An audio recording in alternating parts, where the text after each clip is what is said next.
Mhm. Nasaan ako? Nasa pagitan pala ako ng tatundam. Di na ba may nagbago? Lumiit yata ang naarok ng paningin ko. Parang naninikip ang dibdib ko sa paginga. Amoy dumi ng baboy. Nasaan ako? Anong lugar ito? Sana isang panaginip lamang ito. Parang isang bangungot na sa aking paggising ay kasama ng maglalaho. Ito ba ang lupang pinangako? Sana magising na ako. Mabuti naman akong mamamayan ng bansa, 10 ng pamilya ko. Kabilang kami sa mga mamamayang sumusunod sa alituntunin ng batas. Marangal na naghahanap buhay. Tahimik na nabubuhay. Ngunit bakit ganito?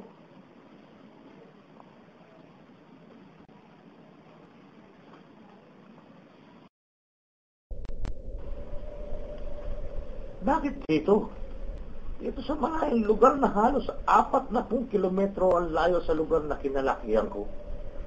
Malayo sa lugar ng hanap buhay namin mag-asawa.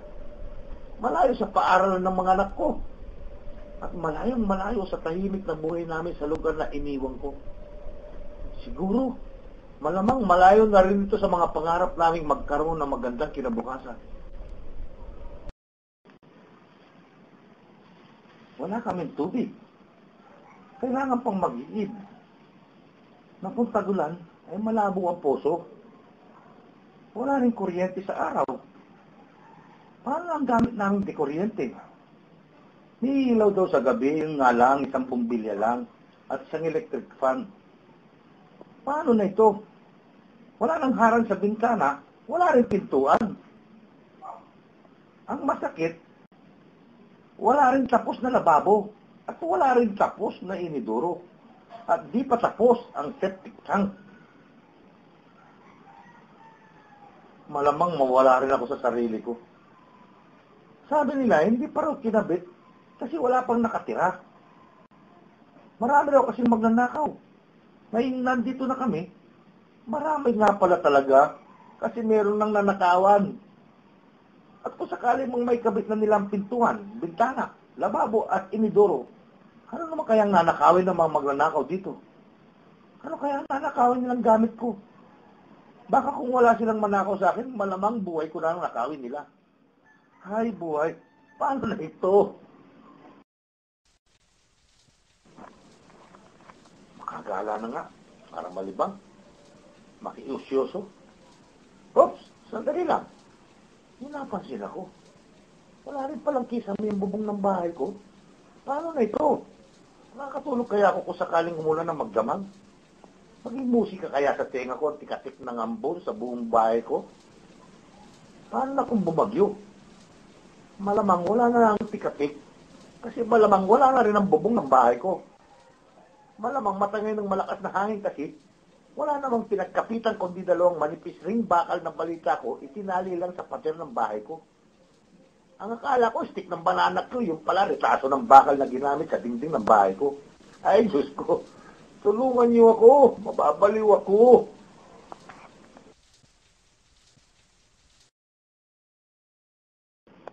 Makalabas nga.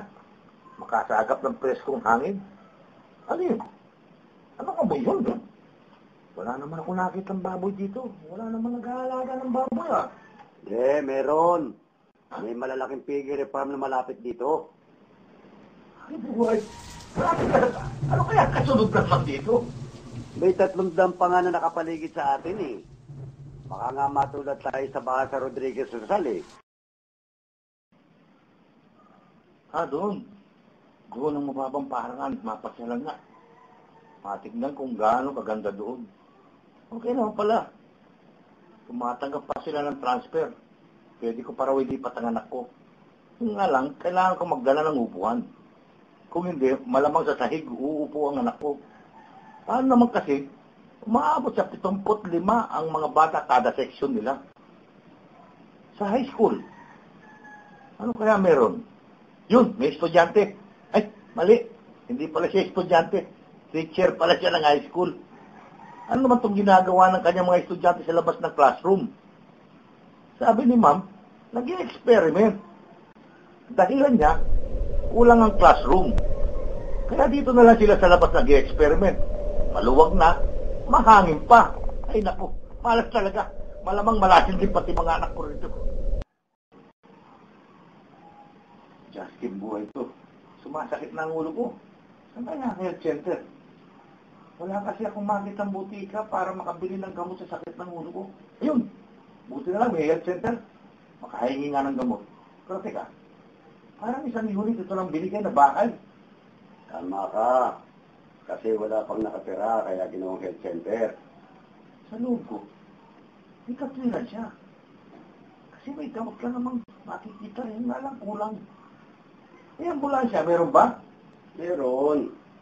Kaya lang, nasubukan na ng gate ng subdivision. Gano'n naman kalayo. Malapit lang. Mga 1 kilometro lang naman. Ako, makaalis na nga. Baka takip pa ako ng sakit ng puso ko. Baka dito pa ako ubutan. Huwag kang mag-alala. Malapit lang ang sementeryo dito. Ha? Kaya ko kaya? Malang Memorial Park. Bakit tapon niyo na lang ako sa creek?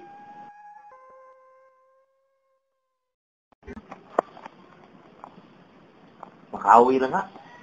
Magdidilim na. Nalibang yata ako sa pamamasyal. Nalibang ba o naatas? Ayun, pila ng tricycle. Mukhang di pa gumagalaw. Bakit ganun? Tricycle na nga lang ang transportasyon, di pa gumagalaw. Kasi mahal. 20 pesos ang regular na pamasahe. 40 pesos naman, pag-special. Ganun ba? Di ba malayo ang labasan? Hindi, sana yan lang yan. Hindi ka naman nag-iisa eh. Marami tayo. Marami tayong magtitis, maglakad. Uwi na talaga ako. Pero sandali uli. Napansin na naman ako. Nilayasa walang ilaw sa poste. Paano na pag kumagat na ang dilim? Paano ang mahal kong asawa? Ang anak ko nasa radio. Tiyak, gagabihin sila. Traffic kasi. Hindi kaya delikado sa gabi dito? Anong delikado? Hindi lang delikado, peligroso pa. Dilag bang nanakaw ang marami ito? Pati holdapper, naglipa na rin. Sa kanila sa gabi, pag binalas ka, kahit sa araw pwede kang nakawan o hold upin dito. Bakit? Wala bang pulis dito? Tanod nga, wala. Pulis pa. Paano na ito? Wala kang seguridad. Paano lang buhay namin? Ba't tumupad naman ang kinauukulan? Binigyan ka ng murang pabahay. Wala naman silang ipinangako magandang buhay, di ba? Bahay lang. Di ba, sabi ng kinauukulan, delikado ang buhay mo sa Maynila sa anumang sakuna. Bagyo, lindol, baha, sunog. Totoo naman yun, di ba? Yun nga lang, di nila sinabi kung ano ang kahihitnatnan mo rito sa gaya-gaya.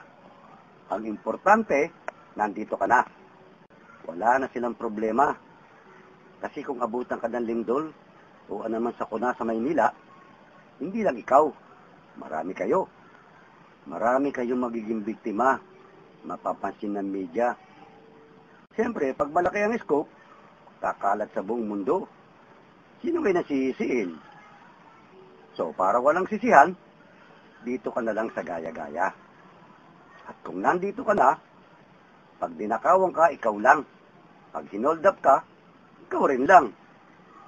Kung maging biktima ka ng anumang krimen, nag-iisa ka lang. Isolated case ka nga. Kung magutom ka, magkasakit, mawala ng kabuhayan, okay lang. Walang makakapansin. Di mapapansin. Sino pong pa nga ba ang makakapansin? Eh, ang layo mo na sa Maynila. Malayo na ang media. Wala nang problema. Ang importante nga, eh buhay ka. Ligtas ka sa sakuna. Ligtas ka nga ba? Kung paano ka mabubuhay dito, bahala ka na.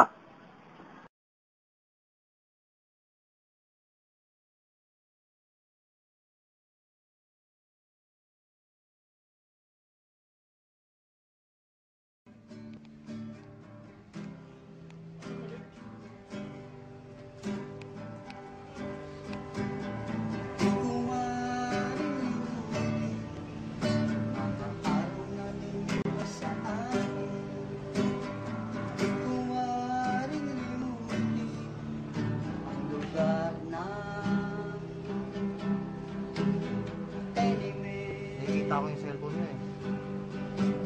Ang buhay ko sa'yo'y nagbago, itinuloy mo ang mga landas ko.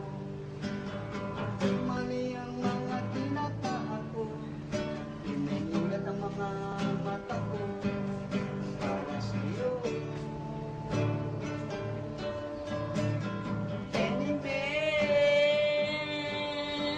Paraiso ka sa amin. Hindi ka namin marilimutin.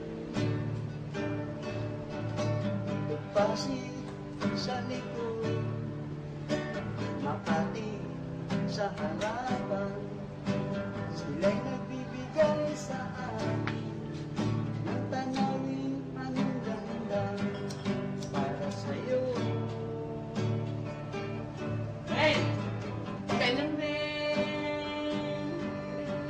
Paraiso ka sa amin. Di ka namin marilimutin. Kapag ako'y nalayo na, iwan ko sa'yo aking gitara. Habang ako'y naglalakbay, awitin mo aking kinakanta.